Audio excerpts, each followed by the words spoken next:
le bilan de la mise en œuvre du programme annuel du budget, favoriser l'atteinte des résultats, tels sont entre autres points principaux assignés aux travaux de la revue à mi-parcours des activités de l'Association nigérienne pour le bien-être familial ANBEF.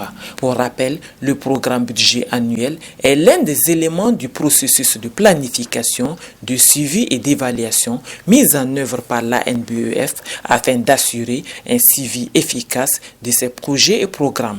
À l'entame de ses propos, la présidente de la dite association, Mme Hamara Matoutini, est revenue sur les objectifs de cette rencontre.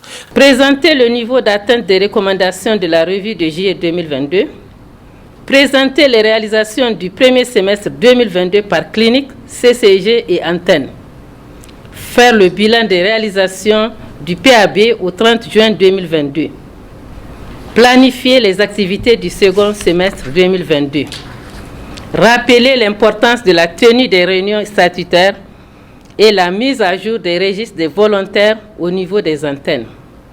Enfin, rappeler les sanctions prévues par les textes en cas de non-tenue des réunions statutaires et le paiement des cotisations.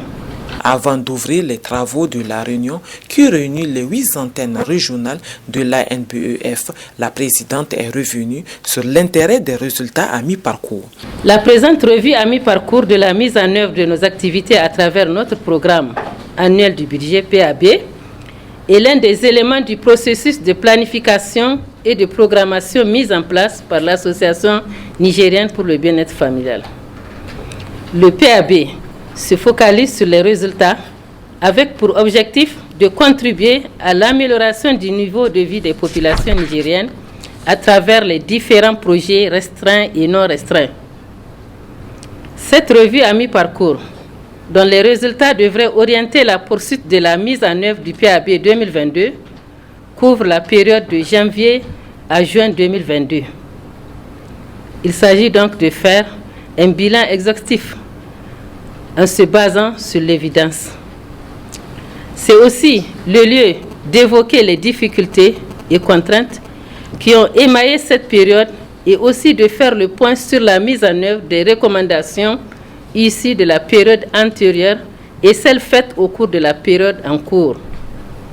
C'est le lieu aussi de répertorier les bonnes pratiques et tirer des leçons. Pour sa part, le directeur exécutif de l'ANBEF évoque l'importance de la présence des différentes composantes de l'association. Chaque année, nous planifions donc en début d'année des activités à mettre en œuvre au cours d'un programme annuel.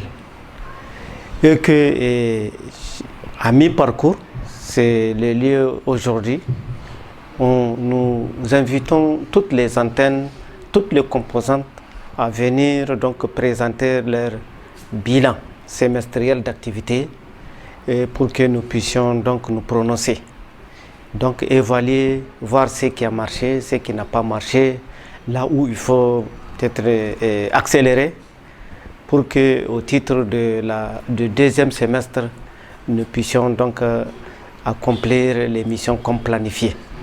Les résultats de cette évaluation qui couvre la période du 1er janvier au 30 juin 2022 vont orienter la poursuite de la mise en œuvre du programme d'une part et d'autre part vont contribuer à l'amélioration de la performance de l'association. 2 jours durant, les participants venus des régions du pays vont échanger autour de ces résultats.